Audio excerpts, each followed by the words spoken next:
السلام على سيدنا محمد وعلى آله وصحبه أجمعين. قال الله تعالى في القرآن العظيم والفرقان المجيد: أعوذ بالله من الشيطان الرجيم. بسم الله الرحمن الرحيم. يا أيها الذين آمنوا قوا أنفسكم وأهليكم نارا. صدق الله مولانا العظيم. எல்லாமல்ல அல்லாஹ்வின் திருநாமம் போற்றியும் அண்ணல் முஹம்மது ரசூலுல்லாஹி ஸல்லல்லாஹு அலைஹி வஸல்லம் அவர்களின் மீதும் அருமை சஹாபா பெருமக்கள், தாபீன்கள், தபா தாபீன்கள், ஷுஹதாக்கள், நல்லோர்கள், குறிப்பாக நம் அனைவர்களின் மீதும் வல்லவன் அல்லாஹ்வின் வற்றாத கருணையும் கிருபையும் என்றென்றும் குறைவின்றி நிறைவாக உண்டாவதாக. ஆமீன். இந்த கோட்டைப்புதூர் ஷரியத்துல் இஸ்லாம் ஷாஃபியா சுன்னத் ஜமாத்தினுடைய நிர்வாக பெருமக்கள் சார்பாக நடைபெறுகிற இந்த முப்பெரும் விழாவை நடத்தி கொண்டிருக்கிற இந்த பள்ளிவாசலினுடைய தலைவர், செயலாளர், பொருளாளர், முத்துவள்ளி, இணை துணை பொறுப்பில் இருக்கக்கூடியவர்கள், கமிட்டி உறுப்பினர்கள், வருகை தந்து சிறப்பித்துக் கொண்டிருக்கக்கூடிய சுன்னத் ஜமாத் கொள்கை கூட்டமைப்பின் செயலாளரும் கோட்டை ஹிதாயத்துல் இஸ்லாம் ஷாஃபியா சுன்னத் ஜமாத்தினுடைய தலைவருமாக இருக்கிற அன்பிற்கினி அல்ஹாஜி இனாயத்துல்லா ஹாஜியார் மற்றும் ஜிஎம் நகர், புல்லுக்காடு உள்ளிட்ட ஜமாத்தினுடைய பேஷிமாம் ஹசரத்துமார்கள், அதனுடைய நிர்வாக பெருமக்கள், வருகை தந்து சிறப்பித்துக் கொண்டிருக்கிற பெருமக்கள், அன்பு சகோதரர் ஃபைசல் உள்ளிட்ட பெரியோர்கள், தாய்மார்கள், மாணவ கண்மணிகள் அனைவர்களுக்கும் நேரத்தின் அருமையை கருதி மிக சுருக்கமாக அத்தனை பேர்களுக்கும் ஆரம்பமாக சலாத்தினை தெரியப்படுத்திக் கொள்கிறேன். அஸ்ஸலாமு அலைக்கும் வரஹ்மத்துல்லாஹி தஆலா வபரகாத்துஹு. ரொம்ப நேரம் ஆயிடுச்சு. பெரும்பாலும் குழந்தைகளுடைய நிகழ்ச்சியை பார்க்கறதுக்குன்னு பெண்கள் வந்து அமர்ந்திருக்கிற இந்த தருணம், ஒரு நீண்ட நெடிய நேரம் சிறப்புரை என்ற பெயரிலே அதிகமாக பேசக்கூடிய சூழல்கள் இல்லை. ஆனால் குழந்தைகள் எல்லாம் பரிசு வாங்கிறதுக்கு உட்கார்ந்துருக்குறாங்க. குழந்தைங்க பரிசு வாங்கிட்டா போயிடலாம் சொல்லி பெண்களும் உட்கார்ந்துருக்காங்க. இந்த நிலையில் சூழல்களை கவனத்தில் வைத்து ஒரு சில செய்திகளை மட்டும் நாம் சொல்கிறோம். பொதுவாக இன்னைக்கு குழந்தைகள் எல்லாமே எப்படி ஆயிட்டாங்கன்னா ஒரு விளையாட்டுத்தனமாக எந்த இடத்துக்கு நம்ம போனாலும் குழந்தைகள் நிகழ்ச்சிக்கு போனால் ஒரு மியூசிக் ஒன்று சொல்லுவோம். அந்த மியூசிக் சொன்னதுமே அந்த குழந்தைங்க பாடிடுவாங்க. அந்த மியூசிக் இங்கே சொல்கிறேன், குழந்தைங்க பாடுவாங்க. செல்ஃபோனில் ட்ரிங் அப்படின்னு ஆரம்பிச்சதுமே உருளைக்கிழங்கு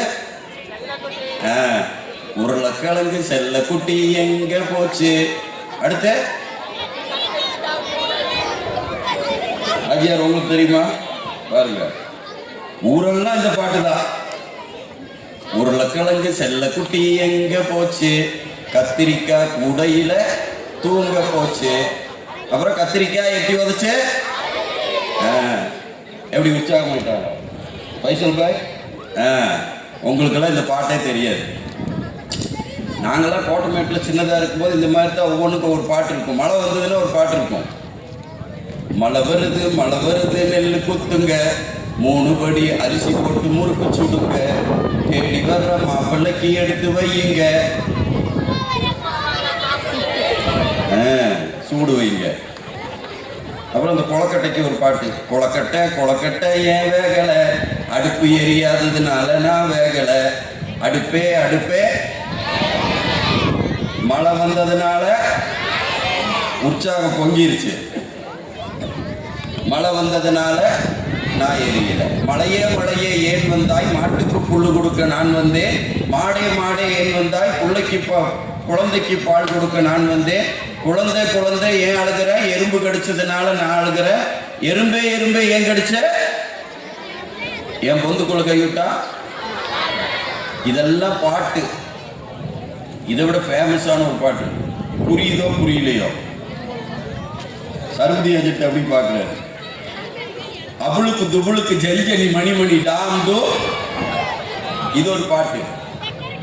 அப்புறம் பிஸ்கட்டுக்கு ஒரு பாட்டு, பிஸ்கட் பிஸ்கட் ஜம் பிஸ்கட், என்ன ஜம் கோ ஜம், என்ன கோ டீ கோ, என்ன டீ ரொட்டி, என்ன ரொட்டி பன் ரொட்டி, என்ன பன் ரிப்பன், என்ன ரிப்பன் பச்சை ரிப்பன், என்ன பச்சை மா பச்சை, என்னம்மா உப்புமா என்ன உப்பு, கடல் உப்பு என்ன கடல், அரபிக்கடல் என்ன அரபி, சூர் அரபி என்ன சூர், மைசூர் என்ன மை, கண்மை என்ன கண், காக்கா கண் என்ன காக்கா, அண்டங்காக்கா என்ன அண்ட, குழுவாண்ட என்ன குழு, குத்து குழு என்ன குத்து.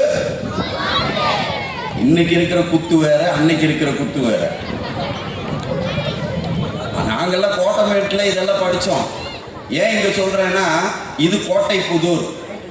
கோட்டமேட்டில் ஒரு 30-40-45 வருஷத்துக்கு முன்னாடிலாம் வந்து, அப்போ இந்த அளவுக்கு குழந்தைகள் ஒரு விளையாட்டுத்தனமான பாடல்களோடும் விளையாட்டாகவே இருக்கிற குழந்தைகளின் மனநிலையில் இன்னைக்கு உட்கார்ந்து முழுசா இந்த குழந்தைகளுடைய மதரசா நிகழ்ச்சியை நம்ம பார்த்தம்போது, குழந்தைகள் விளையாட்டுத்தனம் என்பதை கடந்து ஒரு விவரமான சூழலுக்கு இந்த மதரசா குழந்தைகள் இங்க உருவாக்கி, ஒவ்வொரு குழந்தைகளும் அந்த பேசுனது, சூறா ஓதுனது, இதையெல்லாம் பார்த்தபோது ஒரு பெரிய ஆனந்தம். நபிகள் நாயகம் ஸல்லல்லாஹு அலைஹி வஸல்லம் சொன்னாங்க, ஒரு மனிதன் மரணித்து விட்டால் 3 விஷயங்கள் தான் அவனோட கபருக்கு போகும். அது சதக்கத்துல் ஜாரியா. நான் விவரமா பேசுறதுக்கு உண்டான நேரம் இல்லை. நாம் செய்கிற நல்ல காரியங்களுக்காக பள்ளிவாசல், மதரசா, இந்த மாதிரி உண்டான காரியத்துக்கு செய்கிற தர்மம், பிரயோஜனமான கல்வி, நமக்கு துவா செய்கிற குழந்தை. இது சுருக்கமா சொல்ல போனா, இந்த மதரசாவில் ஓதுற குழந்தைகள் எல்லாம் இருக்கிறார்களே, இவர்கள் குர்ஆனை இங்க சொன்னாங்க அஜரத்து, அம்மையத்து ஜுசு முழுசா மனப்பாடம் பண்ண வச்சிடறாங்க. தபாரக்கல்லதி, அந்த தபாரக்கு ஜுசு முழுசாக சூரத்துல் ஃபுல்லா அவங்க மனப்பாடம் பண்ண வச்சிடறாங்க. இந்த 2 ஜுசுக்கள் முழுசா மனப்பாடம், யாசீன் மனப்பாடம், அர்-ரஹ்மான் சூரா மனப்பாடம், வாக்கியா சூரா மனப்பாடம், இவைகளெல்லாம் செய்ய வைக்கப்படுகிற நிகழ்வை பார்க்கிற போது, நீங்கள் எல்லாம் மௌத்தா போனதுக்கு பிறகு உங்க கபருக்கு உங்க குழந்தைகளுடைய துவாவை பெறுவதற்கான வாய்ப்பை மதரசாவுக்கு அனுப்புறதன் மூலமா ஏற்படுது. மதரசாங்கிறமே, இந்த மதரசா என்னத்தை கொடுக்குது, என்னத்தை தந்துரும்? வாழ்க்கை என்பது முடிவடைகிற ஒரு சூழல், மௌத்தா போயிடுவோம். இந்த உலகத்தில் யாரும் நிரந்தரமாக இருக்க போவதில்லை. ஒரு நாள் மரணம் மறவாதே. இன்ப உலகின் வாழ்க்கையிலே அனைத்து உறவுகள் ஒதுங்கி நிற்கும். வெறுத்து ஒதுக்குவார் தனியாக. முசுறு போயிடுச்சுன்னா வெறுத்து ஒதுக்கிடுவாங்க, முடிஞ்சது. கொண்டு வந்து ஏசி ரூம்ல 40,000 ரூபாய் பெட்ல நம்மளை படுக்க வைக்க போறதில்லை. ஹால்ல கொண்டு வந்து பள்ளிவாசல் மையத்து கட்டில கொண்டு வந்து போட்டு, எந்த படிச்சவரும் பணக்காரரும் ஆலிம்சாவும் ஆஜியாரும் இருக்கப்பட்டவங்களும் நான் மௌத்தானதுக்கு அப்புறம் என் வீட்டுல மையத்து கட்டுலன்னு நாம செஞ்சு வைக்கல. தனியா சந்தாக்கு சந்தன கட்டையில செஞ்சு வைக்கல.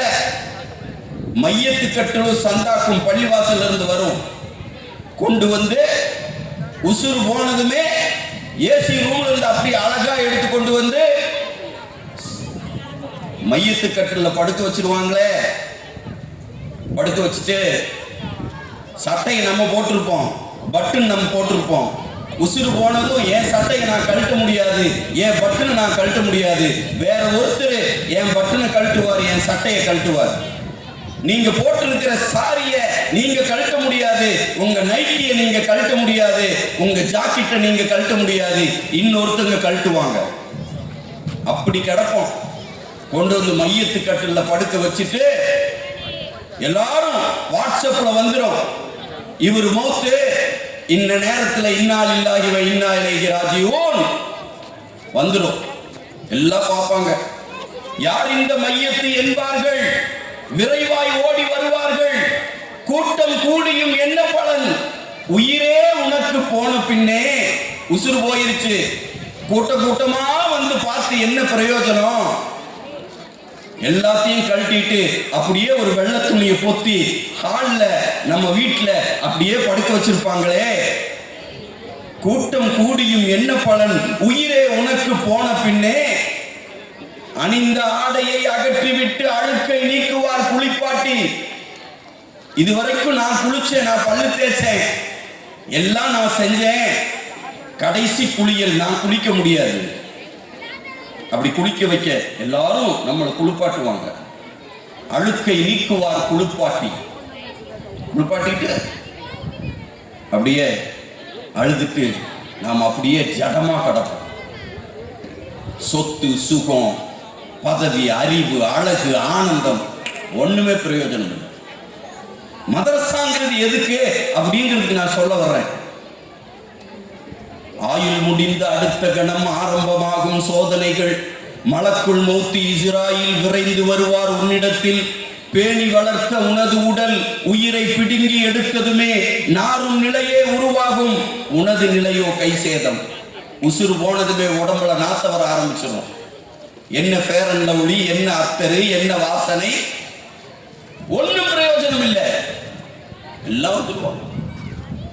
ஆயுள் முடிந்த அடுத்த அதுதான் நிலைமை. யார் இந்த மையத்து என்பார்கள், விரைவாய் ஓடி வருவார்கள். கூட்டம் கூடியும் என்ன பலன், உயிரே உனக்கு போன பின்னே அணிந்த ஆடையை அகற்றிவிட்டு அழுக்கை நீக்குவார் குளிப்பாட்டி. முறையாய் கஃன் துணி அணிந்திடுவாய். கஃன் துணி போட்டு பொத்துவாங்க. நெஞ்சுக்குள் நீ அழுதிருப்பாய். மனசு அப்படியே உள்ள வெந்துட்டு இருக்கும். யாருக்கு தெரியும்? யாருக்கு தெரியும் உன் அழுகை? யார் வருவாரோ ஆறுதலாய் தூக்கி வைத்திடும் சந்தூக்கிலே துணைக்கு படுப்பவர் யார் உண்டு? குழுமி நின்று அழுகுவாங்க, கதறுவாங்க.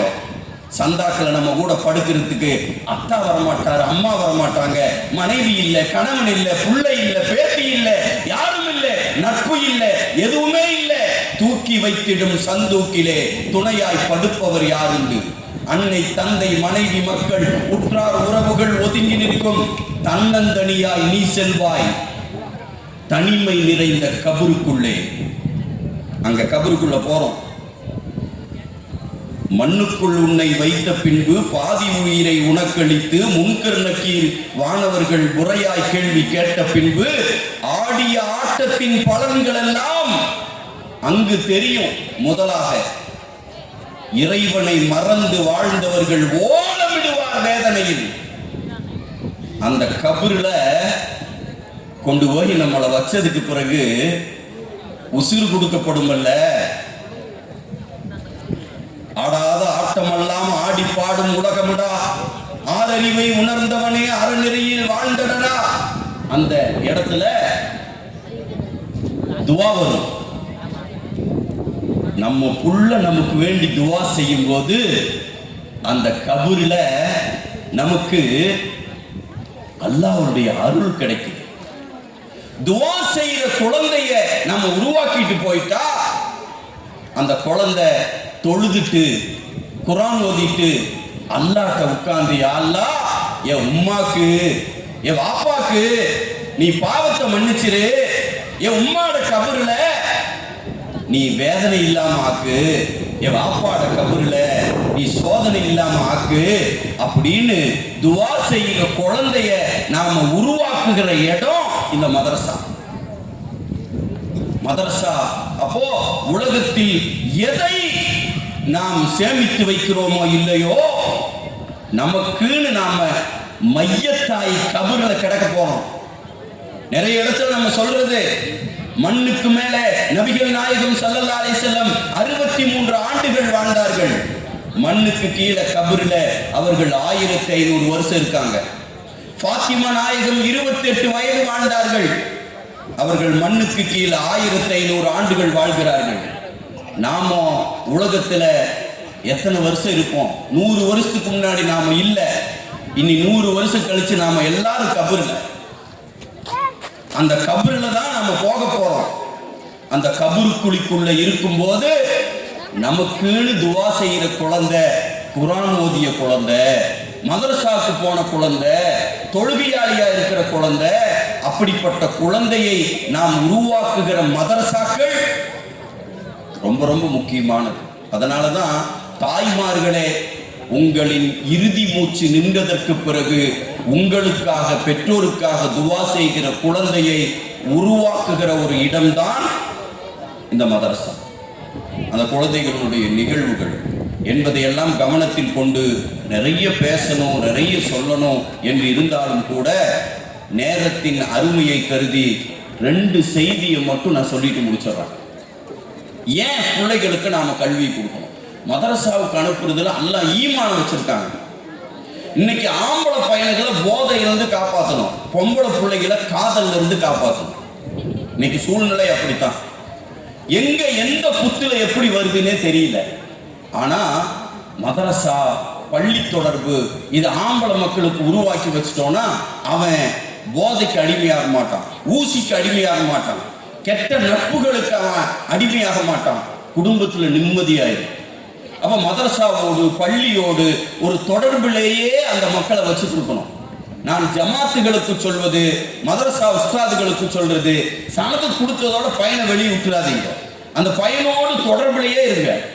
ஏன்னா நீங்க அவனை நல்ல ஒழுக்கமா, நல்ல மனநமா, இபாதத்தா அவனை வளர்த்திட்டு மதரசாவில் சனது கொடுத்து வெளியே விட்டதுமே அவன் ஒரு நம்மகிட்ட லிங்க் இல்லாம போகும்போது வேறு வகையான வழிகளில் நம்ம அருமை குழந்தைகள் மாட்டிக்கொள்கிறார்கள். அதனால ஜமாத்து மாசத்துக்கு ஒரு தடவை அவன் சனது வாங்கிட்டு போனவனே ஏதோ ரீதியில உள்ள இழுங்க, அப்ப அந்த குழந்தைகளை காப்பாற்ற முடியும். அதே மாதிரி பெண் குழந்தைகள், இவங்களுக்கு செல்ல வச்சுக்கிட்டு எப்படி எந்த ரூபத்துல காதல் வருதுன்னே தெரியல, ஒண்ணுமே புரியல. ஒரு இடத்துல ஒரு மதரசா இதே மாதிரி ஒரு குழந்தை குர்ஆன் ஓதி சனதெல்லாம் வாங்கின ஒரு புள்ள, அந்த புள்ளைக்கு வேறு மாற்று சமயத்தை சேர்ந்த ஒரு பையனோடு பழக்கமாயிருச்சு. அந்த பையன் இந்த பிள்ளைய கண்ணே மணியே பொண்ணு எல்லாம் சுத்தி நீ இல்லாம நான் அப்படி மயங்கிடுவாங்கல்ல. 80 வயசு கிளவிட்டு போய் உங்க குரல் குயில் மாதிரி இருக்குன்னு சொல்லிட்டா அந்த அம்மாவே கம்முந்துடும். இதுதான் நிலைமை. ஏன்னா பொம்பளைகளை புகழ்ந்துட்டா போதும். அந்த நிலையில அந்த பிள்ளை ரொம்ப புகழ்ந்ததுமே மயங்கிடுச்சு. அவனும் சரி வா நம்ம 2 பேரும் ஓடி போயிடலான்னு முடிவு பண்ணி நடந்த விஷயம் இந்த பிள்ளைய கூப்பிடுறான். இந்த பிள்ளை நைட் 2 மணிக்கு வீட்டில் எல்லா பொருளையும் எடுத்து வச்சுட்டு அவன் கூப்பிடுவான், நம்ம போயிடலான்னு அந்த புள்ள ரெடியா இருக்கு. உம்மா பாப்பாக்கெல்லாம் தெரியாம எஸ்கேப் ஆகிறதுக்கு பொருளை எடுத்து வச்சுட்டு இருக்கும்போது அந்த புள்ளைக்கு மதரசாவில் ஓதும் போது அந்த மதரசாவில் பேசுறதுக்கு எழுதி கொடுத்த ஒரு அந்த பேப்பர் கிடைக்குது. அந்த பேப்பர்ல தலைப்பு என்ன அஜருக்கு அந்த ஜமாத்து எழுதி கொடுத்துருந்தாங்கன்னா, ஈமானின் உறுதி, ஈமான எந்த நிலையிலும் இழக்கக்கூடாது அப்படிங்கிற தலைப்புல அந்த பிள்ளைக்கு பேசி எழுதி கொடுத்து அந்த புள்ள அந்த மதரசா நிகழ்ச்சியில பேசி எல்லாரும் பாராட்டுற அளவுக்கு உண்டான நிலையை அந்த புள்ள பேசியிருக்கு. இத அந்த அந்த புள்ள ஓடி போறதுக்கு சமயத்தில் அதை எடுக்கிற பொருள் எல்லாம் எடுத்து வைக்கும் போது இந்த பேப்பர் வந்ததுமே அந்த பிள்ளைக்கு அதை பார்த்ததுமே என்ன ஆயிடுச்சுன்னா மனசுல அப்படியே ஒரு மாற்றம் ஏற்பட்டுருச்சு. நம்ம நின்று ஈமானின் உறுதியை பத்தி எல்லாம் பேசிட்டு இப்போ ஒரு காஃபிர் பையனோட நம்ம போறதா, அந்த பேப்பரை பார்த்த புள்ள அழுக ஆரம்பிச்சது. அவன் கூப்பிட்டே இருக்கான், செல்போனை சுவிட்ச் ஆஃப் பண்ணி வச்சிருச்சு. நாம் செத்தாலும் பரவாயில்லை, நாம் இந்த தப்பை செஞ்சிடக்கூடாது அப்படின்னு சொல்லிட்டு அந்த புள்ள அப்படியே அந்த பேப்பரை சுட்டி அப்படி வச்சுட்டு சொல்ல சுவிட்ச் ஆஃப் பண்ணி வச்சுட்டு அப்படி கம்முன்னு இருந்துருச்சு. அவன் அடிச்சு பார்த்தான், சுவிட்ச் ஆஃப், அவன் போயிட்டான். இந்த புள்ள கடைசியில் நாம் இப்படி ஆயிடக்கூடாது அப்படின்னு அவங்க அம்மா அப்பாட்ட சொல்லி நீ ஏதாவது ஒரு வெளியூரில் மதரசாவில் கொண்டு போய் விடுங்கன்னு சொல்லி நிஸ்வானில் சேர்ந்து 3 வருஷம் பட்டம் படித்து அந்த புள்ள முபல்லிகாவா மாதிரி ஒரு உஸ்தாதிதியாய் ஆகி இன்னைக்கு தாயியா இருக்கு. ஒரு தாயியா ஆனதுக்கு பிறகு அந்த புள்ள சொல்லுது, என் ஈமானை இழந்திருப்பேன், என்னை ஈமானை இழக்காம வைக்கிறதுக்கு மதரசாவில் ஓதுனது மட்டுமல்ல, அங்கே எழுதி கொடுத்த ஈமானின் உறுதி அப்படிங்கிற இந்த வாசகத்தை நான் பேசினேன். ஓடி போற சமயத்தில் யோசித்து பார்த்துக்கிற சிந்தனைய அல்லாஹ் எனக்கு தந்தது நான் மதரசாக்கு போனதுனாலதான். இன்னைக்கு நூற்றுக்கணக்கான பேர்களுக்கு குர்ஆனை படிச்சு கொடுக்கிற வாய்ப்பு அல்லாஹ் எனக்கு தந்ததும் அதுதாங்க. அல்லாஹ் எதுக்குள்ள எப்படி வச்சிருப்பான்னு தெரியாதுங்க. அதனால தயவு கூர்ந்து பிள்ளைகளை மதரசாக்கு அனுப்புங்க. அதுல உங்க கபருக்கு சுகம் இருக்கு. உங்க கபரில் வேதனையை நீக்கிறதுக்கு நம்ம குழந்தைகளுடைய துவா இருக்கு. நான் மீண்டும் மீண்டும் நினைவுபடுத்துகிற ஒரே ஒரு விஷயம் இதுதான். குழந்தைகள், ஒருத்தர் +2 வரையும் ஒரு பிள்ளையை படிக்க வச்சுட்டு கட்டி கொடுக்க முடியாமல் இருக்கக்கூடிய தருணத்தில் ஒத்த புள்ள ஒரு பெண்கள் அரபிக் காலேஜில் கொண்டே விடுறாரு. பாப்பாவும் தொழுவுறதில்லை, உமாவும் தொழுவுறதில்லை. இன்னைக்கு புர்காவை பற்றியெல்லாம் நிறைய பேசினாங்க. நிறைய பேர் இன்னைக்கு நைட்டி போட்டுட்டே குழந்தைகள் கொண்டே ஸ்கூலில் விடுறது, நைட்டியை போட்டுட்டே மேலே ஒரு புர்கா போட்டு கல்யாணத்துக்கு போயிடுறது. இதெல்லாம் கோட்டை புதூரில் இல்லை, வேற இடத்துல நைட்டி போட்டுட்டு எங்கே போகிறது, மாவு வாங்க போகிறது, இப்படி எல்லாம் ஒரு தர்த்தீப், ஒரு ஒழுக்கம் உடையில் அவர்களுடைய இதில். அதே மாதிரி நைட்டி போட்டு இப்படி மாத்திரம் போட்டு இப்படி நடக்கிறது. இதெல்லாம் அஜித் நீங்க பாக்குறீங்களான்னு கேட்காதீங்க. ஒரு இன்னைக்கெல்லாம் நிறைய சாரி நிறைய வாங்கி வீட்டில் அடுக்கி வச்சிருப்பாங்க, யாருமே கட்டுறது இல்லை. நான் எங்க வீட்டில் நடக்கிறத சொல்றேன், நீங்க பாட்டுக்கு கோட்டை புதூர்ல எல்லாம் அப்படி இல்லை. அதனால நிஸ்வான்ல அந்த பொண்ணையை விட்டாச்சு. அம்மா புர்காவே போடாது, பாப்பா தொழுகவே போக மாட்டாரு. இந்த எல்லாம் நடந்த சம்பவத்தை சொல்றேன். அந்த புள்ள நிஸ்வானுக்கு போனதும் லொஹுரு அசரெல்லாம் தொழுதுட்டு வருது, பருதா போடுது. இதை பார்த்து தான் அம்மாவுக்கு வெக்கம் வந்துருச்சு, பிள்ளையே போடுது. அம்மாவும் பருதா போட்டுது. 2 பேர் பருதா போட்டு இருக்கிறாங்க. 2 பேர் தொழுக ஆரம்பிச்சிட்டாங்க. பாப்பா பார்த்தாரு, தொழுகிறதே இல்லை.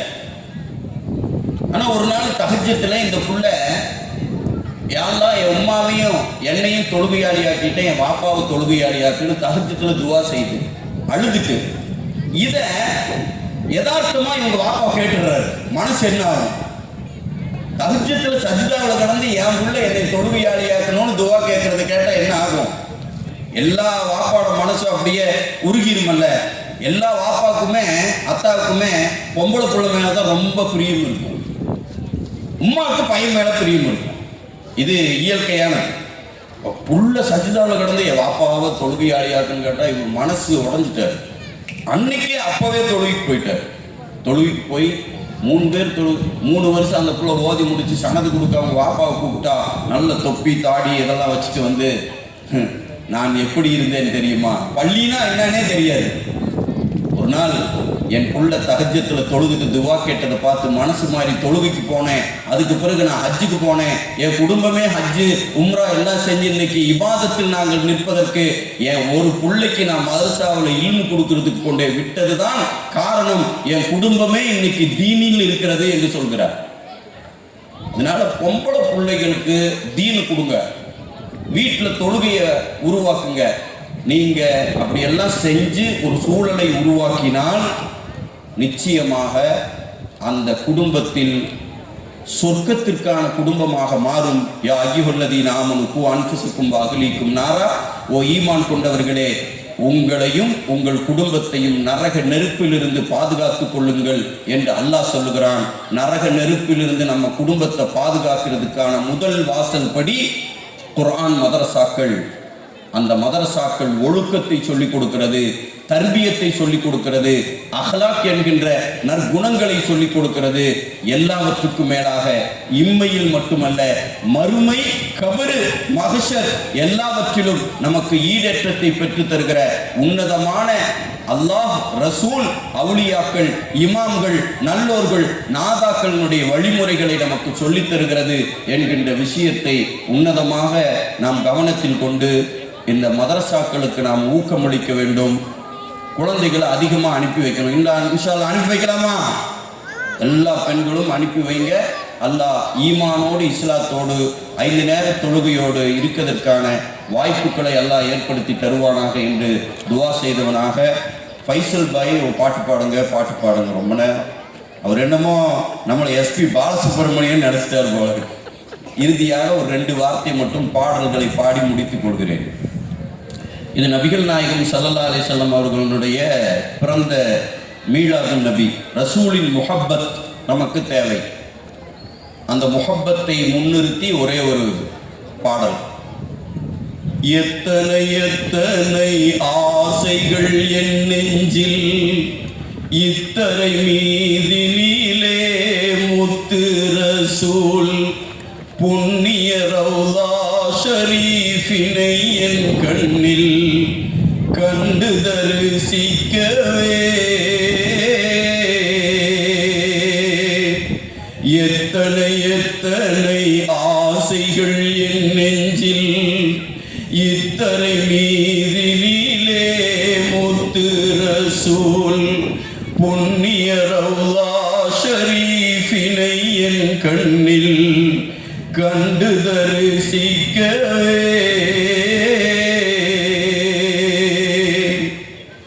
கண்ணும் கசியுது கல்பும் உருகுது காரண நபிமணியே என் கண்கள் தேடுது கண்ணும் கசியுது கல்பும் உருகுது காரண நபிமணியே என் கண்கள் தேடுது மெய்யும் சிலிர்க்குது மேனி சீலிர்க்குது மேன்மை திருநபியே மென்மேலும் தேடுது அகிலத்தின் அருட்சுடரே என் உயிரே மாதவ திருவருளே பேரொளியே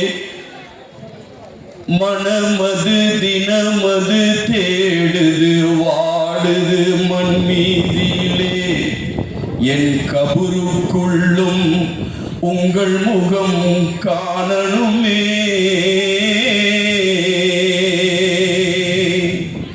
எத்தனை எத்தனை ஆசைகள் என் நெஞ்சில் இத்தனை மீதினிலே முத்து ரசூல் புண்ணிய ரௌலா ஷரீஃபினை என் கண்ணில் கண்டு தரிசிக்கவே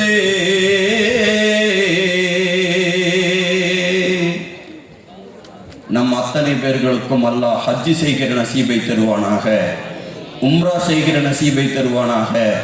முத்து முஹம்மது ரசூலுல்லாஹி ஸல்லல்லாஹு அலைஹி வஸல்லம் அவர்களை ஜியாரத்து செய்கிற நசீபை குடும்பத்தோடு நம் அத்தனை பேர்களுக்கும் மீண்டும் மீண்டும் அல்லாஹ் தருவானாக.